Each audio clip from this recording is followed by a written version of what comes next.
Herkese merhaba arkadaşlar, kanalımıza hoş geldiniz. Akyaka çapkını Mert Ramazan Demir.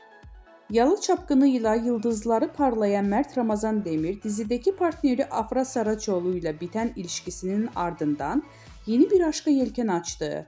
Oyuncu sevgilisiyle Akyaka tatilinde görüntülendi.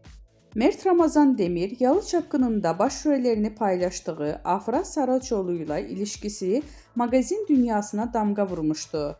Biri dargın bir barışık devam eden ilişki dizinin final yapmasıyla birlikte sona ermişti.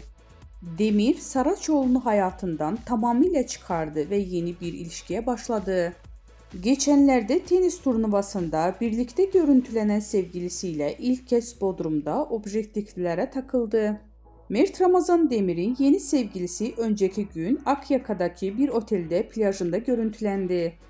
Gözlerden uzak deniz keyfi yapan sevgililer romantik anlarda yaşadı. Demir bir ara sevgilisinin ellerini tutup dudaklarından öptü.